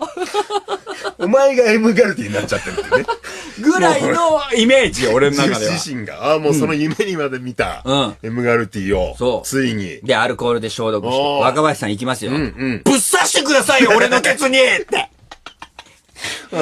そう、勢いはね。ぶっ刺してくださいよって思ってた。でも、刺した瞬間、もう痛みが、頭痛が止まるならと思って、痛みははるかに凌駕してるから、頭痛が止まる方が。でもね、お尻がビカッてしちゃった。レゲエダンサーがお尻を揺らすみたいな感じで、ブルッてしたら、大丈夫ですかって言われた。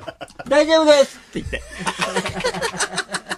やっぱそのね、気持ち的には恋だけど、正直だからね、体はね。そう。ちょっと反応しちゃった。右の尻に一本。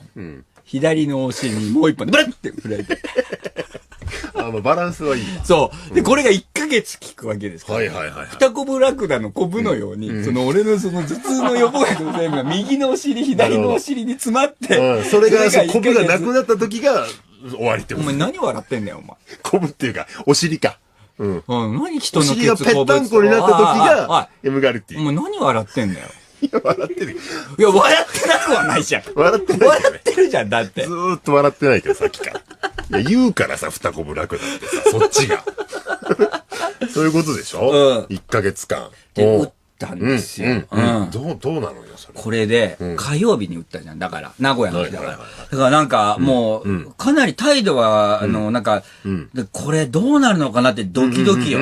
で、これね、ツイッターにね、私エムガルティで調べてますけどね、エムガルティ打った人感想くださいとか、感想聞きたいですとか。やっぱりね、頭痛仲間のみんなはね、非常にね、気になってる。大注目だ。大注目。頭痛持ちの人に。これが、火、水、木、金、土、今日5日。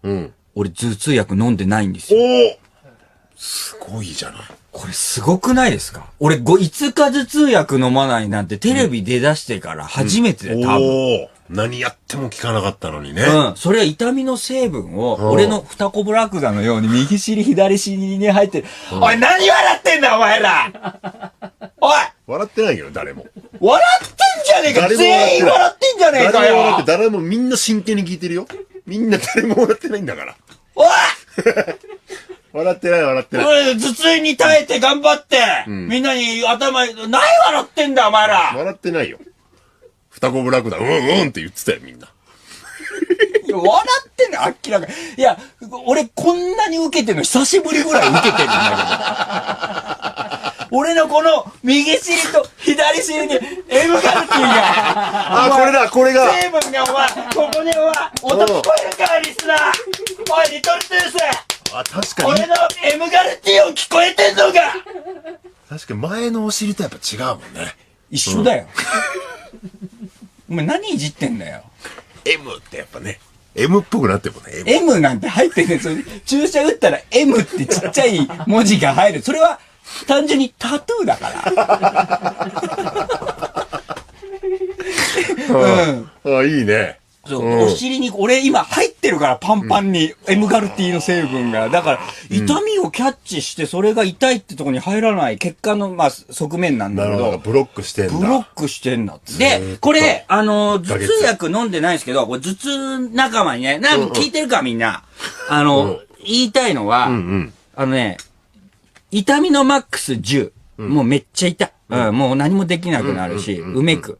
だけど、10が、だとしたらそれが、2で、エムガルティによって止めてられてる感じよ。ああ、痛くなるか、やっぱりってがっかりしたけど、それ以上痛くなんなくて、そのままなんか夜にはなくなってたとか、今週はね、絶対頭痛が出るね、スケジュールなの、俺も。以前から。そう。データ的には。止まって、5日飲んでないんですよ、頭痛薬を。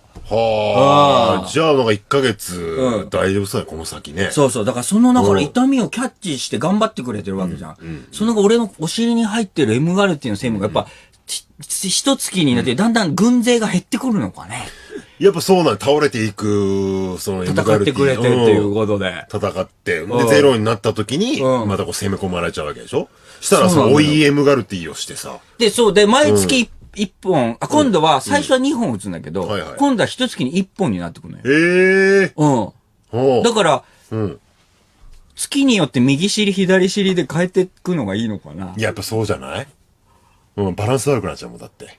で、偶数付きは右のお尻、奇数付きは左とか。左にして、じゃないとやっぱりね、その右のお尻がその、ぷくってなっちゃうから。お前ぶっ飛ばすぞ、お前。右打った時、右だけがぷくーっつってね、M ってなっちゃうかもしれないけどね。いや、そう、M とかはならないね。そういうのじゃないから、怒られるよ、片頭痛の人に、本当にそんなバカにしてると。バカにしてるっていうかね。で、この間ね、一応ね、なんか漢方も出してもらってるから、漢方をやめますか、どうしますか、みたいな話があって、頭痛薬はまださ、全部さ、飲んでなくてさ、で、またさ、漢方の方がなくなったから先生に行ってさ、そこで先生と、話したよ。片頭痛が出ない日どうやって過ごすかを。ああ、パンフレット通りパンフレット通り。結局話してんじゃねえ話すかとか言ってもう。それでね、お尻に打って痛いとは聞いてたんだけど、絆創膏みたいの貼るじゃない。はいはいはい。打った後ね。そうそう、貼るっつって。それで、そう、名古屋行く新幹線で、トイレの個室入って、便座に、新幹線の便座ってちっちゃいじゃん。はいはい、普通のね、で、座ったの。で、座った時に、なんかしばらくして、ああ、やっぱり結構強い注射なんだな、ヒリヒリするな、お尻があって、思ったね。これちょっと余談なんだけど、で、ヒリヒリすんな、やっぱり結構強い、太い針の注射だったのか、でも頭痛収まるならいいな、とか思って、で、トイレの出て、ずーっとね、なんだろう、静岡過ぎたあたりからトイレの後、お尻がずっとヒリヒリするね。その前より。なんだろうなと。で、名古屋のさ、中京テレビついてさ、楽屋入ってもまだヒリヒリするから、なんだろうなと思って、いや、マジで、鏡見てみたの。どうなってんだろう。したらさ、オーバック状にさ、真っ赤になってて。おケツがどこがその O の部分がってこと？ O の部分が O バックみたいなラインで。丸くなってた。これね、もう全然関係ない話なんだけど、M ガルティが。何それ？なんか、便座の熱を一番高い温度にして、俺それ、ケツの注射と間違えるからよ、こっちはその直前に注射打ってる。誰かいたずらしたのか知らねえけどよ。頭痛止まってるけど、ケツやけどしてんすよ。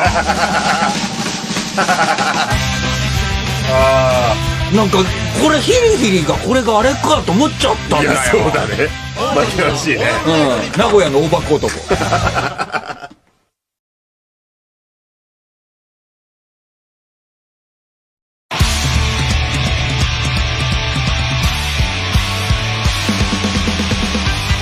日本放送をキーステーションに全国36局ネットで放送中、オードリーのオールナイトニッポン。春日を感じろ。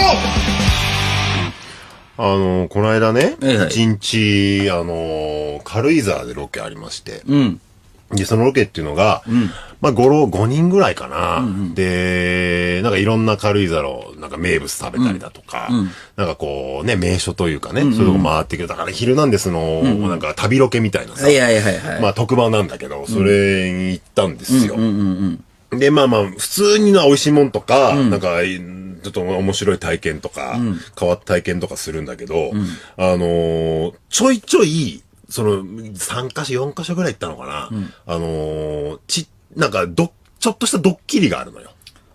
木が倒れてきたりとか、道歩いてきてたら、なんか炭酸ガスがプシューって出てきたりとか、それがあるんだけど、それを、まあ、5人かなその、メンバーの中で、1人だけ何が起きるか知ってる人がいるのよ。で、他のメンバーは知らないと。で、その知ってる人は誰なのかっていうのを最後に、こうみんなで当てるっていうね。で、知ってる人は当てられなかったら勝ちで、はいはいはい。で、知らない人は当てたら勝ちみたいな。そういうロケが1日ね、はいはいはい。あってさ。で、私と、小峠さんと、あと、ABCG の河合くんと、はいはいはいはい。あと、岡田結衣くんと、朝日奈央とね。はいはいはい。あと、ロイっていうね。はいはい。なんか、いいメンバーだね。アベンジャーズだね。バラエティーね。で、まあやって、で、たのよ。で、まあまあ、ロケ自体はなんか、本当に美味しいものとかあったりするわけですよ。軽井沢なんとか名物みたいな。で、まあ楽しいんだけど、やっぱりドッキリとかあったりするから、ちょっとこうなんか構えてる。なんかこう、何が起きんだみたいな。それもあって、で、当てないといけないからさ。で、それぞれちょっとなんか監視し合ってるみたいなね。私もなんかちょっとこう、気をつけたりとか。で、誰だそれぞれがやってるのよ。で、こう移動もね、この、ロケバスで、みんなで一緒の移動なわけさ。で、まあカメラ回ってないんだけど、そこでも私はなんかこう、疑われるのもなんかこう、疑うのもあれだから、こう、あんまりこう、ね、静かにしてたわけよ。ちょっとむずいよね。だからむずいっていうか、で、なんかこう、なんかね、探るのもあれだし、なんかポロッとなんか出しちゃうのもさ、あれだからさ。で、こう、後ろの席でね、こうやってなんかこうずーっとこう、あんまり携帯とか見てるのも怪しまれんなと思ったから、なんか確認してんじゃないかとかさ、思われても嫌だから、で、いたの。したら、他のメンバーは、結構、なんか、仲いいというかさ、世代が一緒だったりするじゃないですか。ね、なんでこう、ワイワイやってんのよ。で、席の後ろで私で、前で小峠さんが、だけがなんか黙ってるみたいなさ。なるほど。小峠さんずっと新聞読んでたけどね。で、やってて、ワイワイやってんの。で、まあ、それを盗み聞きとかしながらさ、ロケバスね、進んでって。盗み聞き。私、あんま入ってくのもなんかさ、そのなんかボロが出てもあれだしね。なるほど。なんか疑われて、いやいやとか言うのもあれじゃない。で、聞きながら、ふんとか思ってたのよ。したらね。で、なんとなくそれぞれも怪しいわけ。誰なんだって私もそうだし、怪しまれてんなっていうなんか目も感じるしさ。だからあんまりこうスタッフさんとも、体育会 TV のね、元スタッフさんもいたりしたんだけど、あんまり話してるとさ、疑われたりするじゃない？だからそういうのも控えながらこうやってたの。で、まあまあ、ワイワイ盛り上がってるわけですよ。で、聞いてたら、なんか、出身どこだみたいな話になっててさ、盛り上がってんだよ。ほいで、河合くんが、武蔵村山だっつって。言ってさ。なるほど。おお、武蔵村山近いよ。そうね。近いじゃないとか心の中で思ったりとかして。したらそのロイちゃんがね、なんか、近いなんつって。私も、僕もどっち大事にしょ。ロイも、埼玉だから、なんつって。わーって盛り上がってんだよ。んで、その朝日奈央がいたからさ、もう朝日くんも近いだろうと思って。羽村だからね、あの人は。って思ってたらさ、朝日くんがね、私も入間だからすごい近いっつって言って、俺、羽村って言わねえなっつって。なんだ、なんかそこでちょっと引っかかってさ。なるほど。なんか怪しいなって思うじゃない。はいはい。んで、なんか隠してんのかと思ってさ、パーって調べたらさ、入間から羽村だったんだよね。はいはいはいはい。引っ越してみたいな。はいはい。そう、だからまあまあそこは、そうなんだっつって。ああ、なるほど。でも一個一個がなんかすごい怪しく。気になっちゃうんだね。気になっちゃうのよ。そういう設定だから。そうそう。で、私も振られてさ、どこですかみたいな、ロイちゃん。で、私も埼玉よ。所沢よ。近いなんつってバーって盛り上がってさ。で、今、どこ住んでんですかなんつって、ロイちゃん聞かれてさ。いや、私、どこつって言ったらね、ロイちゃんが、なんつって言って。私も、ロイもそうなんだけど、つって。最寄りが一緒なんだけど、なんて言うわけよ。それでどこは言っちゃっていいよ、それ。いや、それはちょっと言えないんだよね。そう。そう。娘さんだったら言えんだけど、ちょっと今ね、言えないから。それは羽村ではないんだもんね。羽村ではないね。羽村だったら羽村の時に言ってるから。ああ、そうかそうか。羽村だよって言ってるからね。あれだね、玉川上水言ってるね。いや、玉城じゃないのよ。ラグビー部じゃないんだからさ。ごめん。中二高のさ、ラグビー部か野球部じゃないんだからさ、公式ね。んで、言ってね。んで、おやと思ったの、その時。そんな、あんまいないから。私が住んでるところにね、その同じように住んでる人。さっきから何言ってんだよ、お前。おい、里見さん。こいつさっきから何言ってんの。まあ、いろいろ気になるってことで、そういうなんかアンテナがおかしくなってんだよね、まずね。そう、何も疑うし、こっちも隠すし、みたいな状態だったなんかわけ。ヘラヘラしてて、さっきの俺のお尻をバカにしてた勢いを感じないなと思って。なんか探り。今、偏頭痛出てないよね。出てないわ。あ、大丈夫だよね。もともと持ってないんだから。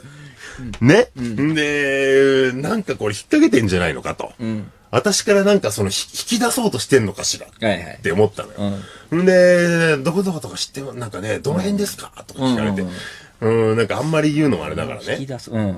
まあ、とか言って、なんとなくごまかして、で、次の現場に着いたわけですよ。で、まあ結構ね、キャンプファイヤーやったりとかさ、夜までのロケやってね。で、まあ終わったの。で、みんなで一緒に帰ったの。終電のなんか新幹線かなんか。で、ね、帰ってて、で、私は途中で降りる感じだったのよ。ね、みんなとは違う。で、降りる支度をしてて、したら、ロイちゃんがさ、あれ降りるんですかとかなって。もう、こっちの方が早いからね、なんつったら、ロイも降りますなんつって言って。おつって言って。いや、ほら、最寄りが一緒だから、なんつって言って。なるほど。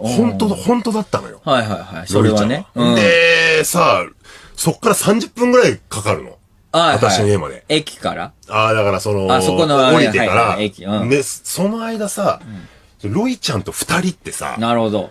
なかなかじゃない電車。なかなかだね。なかなかじゃん。うわ、どうするつって、本当だったんだって思ってさ、どうするもこうするもないんだけど、ね、んで、なかなかその電車とかも来ないわけよ。ほんで、ね。ちょっと確認なんだけど、なんか、ロイと友達ですみたいな話じゃないよね、自慢の。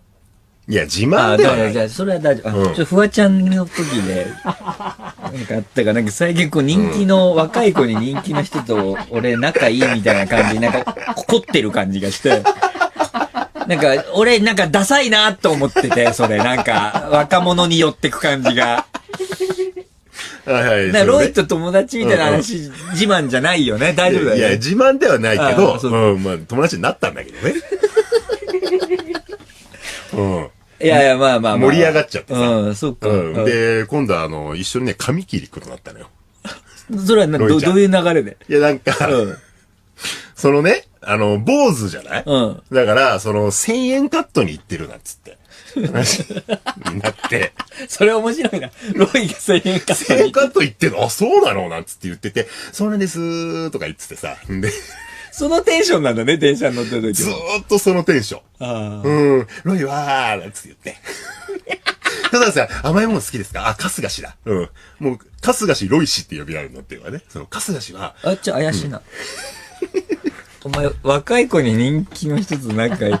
自慢じゃない。自信なくしたりしてる最近。お前すごいよ。いや、ここんとこ数年の春日ってすごいよ。自信持ってよ。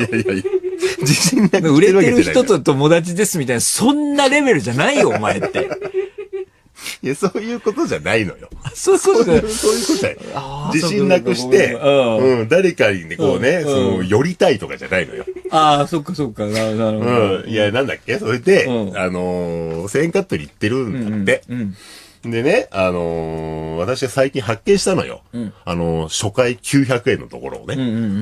で、そこ900円のところあるよ、つって言って、今度一緒に行くことになったっていうね、話なんだけど、で、LINE なんかの交換しちゃってさ。でね、もう仲良くなってさ。自慢ではないけどね。いや、怪しいけどな、なんか、フワちゃんロイって、なんかチョイスがお前の。いや、そんなことない。なんか、一緒に帰ることになっちゃってさ、みたいに話してるけど、お前がなんかこう、なんか流した感じじゃないのそれ。流れ作った感じじゃないの若干どうするみたいな感じでは。ちょっと入れたけどね。いろんな会話しながら帰って。家も近かったのじゃあ。家もね、反対ぐらい、改札。これは来年の花見はロイとフワちゃんの話するな、こいつ。うん。ちょっと今、ペイも狙ってんだけどね。ああいうタイプちょっといいな。そのグイグイ来る人。いいけどさ、お前もすごいよ。いや、自信なくて言うわけじゃないから。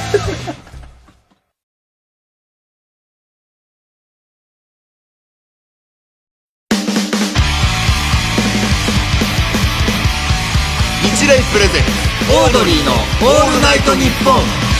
続いてはこちらのコーナー。冷凍食品をレンジに入れてチンするまでの時間、我々が聞きたい質問をリトルトゥースに答えてもらうコーナーです。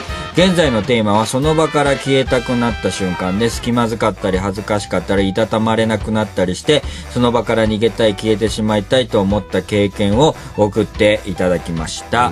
ラジオネームアナザー春馬富士。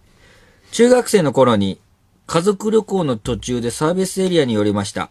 運転席の父親がドアを開いたら、隣の車にぶつかってしまい、少しこわもてのおじさんが出てきました。その瞬間、父親は財布から1000円を取り出し、これでいいですかと言い、おじさんは、そういうことじゃねえだろまずは謝罪だろと言い放ちました。おじさんの圧倒的な正論と父親の情けなさで、その場から消えたくなりました。そうだね。親父さんも消えたくなっただろうしな。ね、びっくりしたんだろうな、お父さんな。いや、とっさにだろうね。ラジオネームシベリアンハスキー。高校生の時の話です。通学中に私の前の方にいた自転車に乗っていたおじいさんが滑って転倒しました。私は慌てて駆け寄り、大丈夫ですか大丈夫ですかと声をかけました。すると、少し間が空いてから、おじいさんは私に向かって、ぶっ細工やなお前と言い放ちました。その後、幸いおじいさんは無傷で自転車に乗って去っていきましたが、あまりの衝撃に私はひどく傷つき消えたくなりました。いや、そうだね。失礼こいちゃうわね。なんかね、まあ、しょうがないか。恥ずかしかったのかな。そうね。おじいさん。イライラしてんのが当たっちゃったんだろうね。ともないと思ったのかな。男性の方だけどね、なんか、それが言われちゃってんだな。なるほど。ラジオネーム、渡辺。大学生1年生の時、通学中に美容室の前で声をかけられました。カットモデルをやりませんかということでしたが、考えておきますとだけ伝え名刺を受け取りました。高校時代にまるで遊びを経験しなかった私は、内心モデルという響きに興奮し、ツイッターにカットモデルやらないか声かけられたと、まるでスカウトでもされたように書き込みました。後日、カットモデルは単なる練習台であると知り、密かにそのツイートを削除しました。学内ではすでにアカウントを知られている知人がいたため、彼らとすれ違うたびにその場から消えたくなりました。なるほど。カットモデルをね、嬉しくなっちゃって。ちょっとテンション上がってんな、みたいな感じに思われただろうな。ラジオネーム、白滝の気晴らし。朝の混雑した駅で靴が片方だけ脱げてしまい、すいません、と人混みをかき分け、靴を取りに行ったとき、その場から消えたくなりました。なんか、いいね、シンプルね。恥ずかしいよな。恥ずかしいよな、ああいう時な。物落としたりな、エレベーターの中で。あーって思われてんだろうなって思うしな。ラジオネーム、ドストウイスキー。この間、ボストンレッドソックスのキャップをかぶって、南部線に乗っていたら、向かいの席に、シカゴホワイトソックスのキャップをかぶったおじさんが座っていた時のことです。お互い気づいてたとは思うのですが、そこでいきなり帽子を取るのはあからさますぎて恥ずかしいと思い、できませんでした。そのまま終点の川崎駅に到着した後、冷や汗で外気が余計に冷たく感じたその瞬間に消えてしまいたいと思いました。文学的だね。なんかすごい浮かぶね、情景が。描写が素敵ですね。それちょっと恥ずかしいな。はい、ということでこの中から一番いい回答を春日さんが選びます。そうだね。そうね。キャップにしますか、じゃあ。はい。おめでとうございます。5月になったのでプレゼントが変わります。サイコロステーキピラフ、照り焼きチキンステーキ、たい焼き、お弁当肉ミニオムレツ以上の4種類が入っています。今週このコーナーに応募してってくれた全員の中から抽選で2名様にも同じプレゼント商品を差し上げます。こちらは商品の発送をもって発表に変えさせていただきます。そして来週からですが、以前新コーナーとして始めたクイズ東洋一のツッコミ春日のコーナーをこのチンの時間にやってみたいと思います。リスナーにはあるツッコミフレーズを引き出すボケを送っていただき、それを春日さんがツッコみながら当てるクイズ企画です。お題は以前から告知しているもので引き続き募集します。念のため今から放送で発表するので、春日の耳を広しヘッドホンで塞いでてください。自分でやるよ。募集するツッコミフレーズはこちらです。昭和のバラエティーか。うるさい。うるさいじゃねえんだよお前。こっちは説明してんだよツッコミをよ。昭和のバラエティーかでございます。なんとか言ったらどうなんだよ。こっちはツッコミのお題募集してるって言ってんのに無視はねえだろ無視は。おい危ない、なんだおいおい、ちょっと待てもうトレイなんだAT フィールドが崩壊しました。いや長いな。いや無視するからよお前が。いや無視じゃなくて、いやちょっと取ってくれよ。よろしいよ。後ろにいいんだったらよ。いやわかんないもんだって終わりが。今のツッコミを春日さんから引き出すボケを送ってください。詳細は公式ツイッターやホームページでもご確認ください。春日さんは絶対に見ないようにしてください。いや見ないですよそれはね。お前な、ほらエゴサーチしょっちゅうするからさ。いやしないけどな。メールアドレスは kw@allnightnippon.com。 日例の冷凍食品をお送りするので、住所、本名、年齢、そして電話番号を忘れなく書いてください。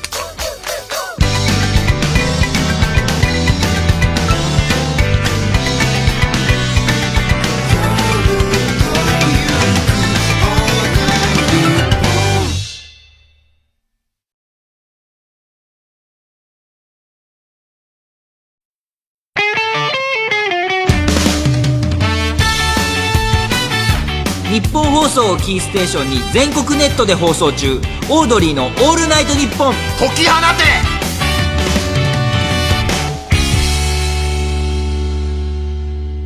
DM 若林。若林さんのインスタグラムにやってきそうな DM の内容を考えて送っていただきました。承認、削除、ブロックの3段階で判定していただきます。はい、ちなみに前回は全てブロックでしたので、ちょっとぜひともね、承認をね、こちら目指していきたいなと。わかりました。思います。いいのは承認するからね。はいはい。別になんかブロックで決めてやったわけじゃないってことね。ないですよ。こっちだって承認したいんですから、本当は。なるほど。じゃあちょっと今回、いけそうだなっていうのはいくつか来てますんで、参りましょうか。ラジオネームマロン。今日、ヒルナンデスで若林さんが食べていたスイーツはどこで買えますか？自分で調べろよ。なんで聞いてくんのよ、そんなの。いや、これ、ヒルナンデス若林スイーツで調べりゃいいだろうが。これは、ジャッジはブロックです。いや、ちょっと待ってくれよ。いや、せめて削除にしてよ。どういうことなの？なんで俺に聞いてくんの？いや、食べてたから美味しそうだなと思ったから、まあ確かに自分調べりゃいい。ブロックまでいかなくてもよくない？いや、ブロックですよ。だけど、そんなよくわかんない。怖いよ、そんなの。なんで調べないの自分で。怖い。めっちゃ怖いじゃん。まあ、ブロック。なんで検索エンジンより俺のが上なんだよ。怖い。直接聞いた方が早いかなと思ったんじゃない？怖いじゃん。わからんけど。すげえ聞いてんじゃないのその人の日常、人に。まあ、じゃあ、しょうがない、ブロックね。参りましょうか。ラジオネーム、ベニテング。おい、若林。いつも俺たちに笑顔を届けてくれること。死んでもめんじゃねえぞ。なるほど。毎週聞いてくれてんのかな？そういうことじゃない？これどうですか？ブロック。なんでだよ。いや、ちょっと待って。これはさ、承認。おかしいじゃん。これは、おい若林なんて、初対面というか、初めて接するのにおかしいだろ。いや、確かおかしいけども、ほら、このね、ラジオの死んではめんじゃねえぞのコーナーに寄せたんでしょ？そういうことだと、まあ、俺はいいけど、俺以外の人にもそうだと思うよ、そういう人は。俺はいいけどさ。なんだよ、俺はいいって。俺はブロックだけどさ。他の人はどういうかわかんないよ。いや、他の人もブロックだろ。ブロックが一番俺はブロックだけど、きついやつ他の人はなんていうかわかんないよ。あ、ブロックね。前で行きましょうか。ラジオネーム、ゴンザブロー。夢に谷口さん、若林さん、春日さんが出てきて、私と一緒に4人で山登りをしていました。途中で私に記念写真を撮ってと若林さんが頼んできたので、3人の記念写真を撮ったのですが、あの時なぜ私を写真に入れてくれなかったんですか？ああ、なるほど。これタイムリーだね。ちょうどオープニングで今日、夢の話から入るのはいいんだよって言ったから、ちょうど今日にこのメールができるなんて、なんか、縁を感じるね、なんか。そうね。いかがですか？ブロック。なんでよ。いや、お前インスタやってないからわかんないんだよ。何だ知らねえよ、そんな、知らねえ奴が見た夢なんて。いや、俺は偉そうなこと言ってるわけじゃないよ。みんなだってそうだろ。知らない奴が見た夢は知らねえだろ。それと一緒なんだよ。いや、そういう、確かに。俺がタレントとか芸人だからとか関係ないよ。じゃあ、これ、まあ、これ確かにちょっとよくわかんないからね。よくわかんない。よくわかんないから、まあいいです。じゃあ行きます、次。ラジオネーム、やぴーやぽ。はじめまして。大学で漫才に関する論文を書いているのですが、ズレ漫才についてインタビューさせていただけますか？はじめましてと言って、はじめましての入りはすごくいいし、俺以外の人にもそうであってほしいな。ちょっと丁寧よ。この子はもう有望だね、将来ね。いかがですか？ブロック。なんでよ。パターン化してきたな。いや、ブロックしか出ないな。いや、多分説明してもズレ漫才の意味わかんないから。ちゃんとブロックの理由があるのね。直接聞いてくるようなやつに、自分で考えようとしないやつに説明してもわかんないから。ブロックだな。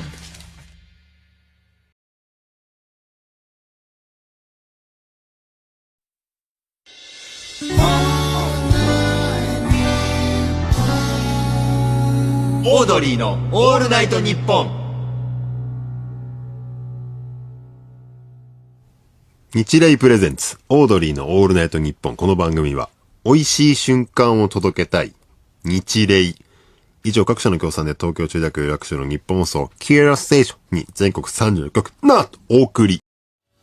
ちょっと自分で、話しといて、申し訳ないんだけども、ちょっとツイッターか、やってるリトルトゥースのみんなにお願いがあるんだけども、M ガルティね、本当にこの偏頭痛持ち何年も何十年も本当にね、みんな苦しんできてね、これがね意外と分かってもらえないんだよね、持ってない人からするとって思ってると思うので、M ガルティってどうなんだろうって、すごいこう罠にもすがる気持ちでツイッターとかで感想を探してる人もいると思うから、M ガルティってリトルトゥースの人ツイートするのをちょっと控えてほしいなっていう思いがあるんだよね、俺は。なるほど。そのラジオで話した内容ということに引っかかっちゃうってことね。M ガルティで調べてると思うの。本当に打ってみようか迷ってるっていう、本当にこの新薬が藁にもすがる思いで、本当に俺はもう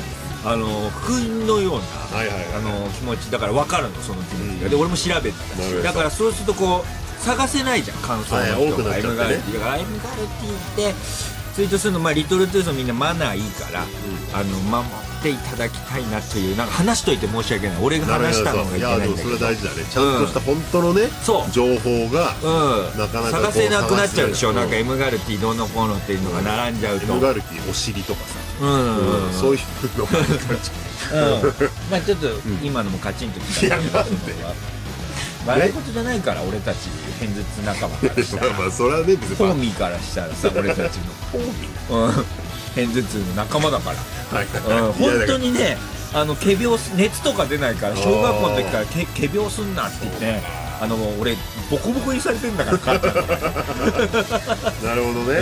そう伝わんないっていう気持ちがね、多分みんなね、M ガルティってどうなんだろうなって打ってみようかなって人いっぱいいると思うから、なるべく M ガルティって言葉でツイートちょっと避けていただきたいなって私からのお願いです。喋ってた俺が悪いんだけど申し訳ないです。いやいや、リトルトゥースの皆さんお願いします。偶数月と奇数月どっちのお尻にするかちょっとね考えていかなきゃいけないなと思って、そうね、やっぱひいきしない方がいいよ、やっぱり。右ばっかりでね、左尻がさ、その右がね、左に、あいつ楽してんなってね、思う可能性があるからね。まああとティーバッグ買おうかなっていう思いはちょっとあるよね。なるほど、一回一回ね、だってスムーズに打てるかもしれないっていうのが。月1はもう今後ほぼほぼ決まりってことなんでしょ。月1はやってきます。なんなら、もうちょっと短いスパンでもいいかな。でも今んとこ俺の感想で言うと5日間頭痛薬飲んでないからね。でまあ来週とか俺のそのエムガルティの軍勢がさ、痛みをキャッチで減ってくるのかどうか、信長の野望的な感がイメージになってるんだ頭の中で。なるほどね。だそかられどうなのかなとか。1ヶ月の前に尽きちゃったら、またね、そう頭痛税に押される可能性がある。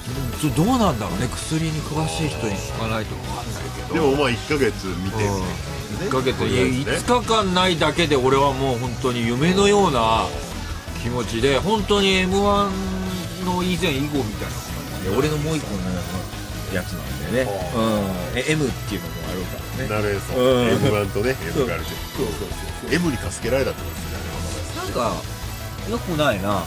よくないで、今言ったらそっちが言ったんじゃない。炎上すんじゃないの。偏頭痛。生きてるわけじゃないんだけどね。笑ってんだよね。いや笑っちゃない、誰も笑ってなかった。よかったなって、よかったなってのは根底にあるわけ。あれが笑ってないんだとしたら、俺たち滑り続けてる。そうだね、そうだね。でも本当になんか俺はびっくりなの、いろんな方法でダメで今だから結構こう日々の過ごし方もあって、奥さんにもね結構迷惑かけてるからさ、家帰ってきては氷枕だから。そうちょっとね変わってるんだよそれがね。さんとりあえず聞いたってことですよね。そうで、それがどれぐらい続くのか。まああと春日とロイのね進行がどれぐらい続いてる、ちょっとなんかフワちゃんとかロイの話ばっかりになってくるとなんか寂しいけどね、なんか俺としてはなんか若者にそういうスタンスで生きてたみたいな。そういうわけじゃないよ。そういうわけじゃないけどね。ちょっと寂しいですけど、まあでもその戦略もありだと思うよ。いや何がありなの、戦略じゃないよ。そういうことがあったよと報告ですからね。まあそうですね。また増える可能性もあります。ということでミッフィーちゃん、この後また夢でお会いしましょう。アディオス。本番直前に話しかけるのやめてもらいたいなっていう。富山さん今ガラスの向こうで大ちゃんもねちょっと2人とも腕組んで下見てますけど、今9途中ぐらい。いやおかしいじゃん。何が見んじゃねえよって俺が言ったんだから、この AT フィールドもこうです。ミラクルの話受けては聞いてないもんね。これで完結編だよね。先週聞いてるはずだから。さよならすべてのキサラ芸人。一番サービスに手伝ってます。ちょっとこれまたファンを待たすことになるな。私が住んでるところにね、それも同じように住んでる。さっきから何言ってんだよ。おい里見さん、こいつさっきから何言ってんだよ。これが来年の花見のロイとフワちゃんの話するやん。ちょっと今ペーも流ってるんだよね。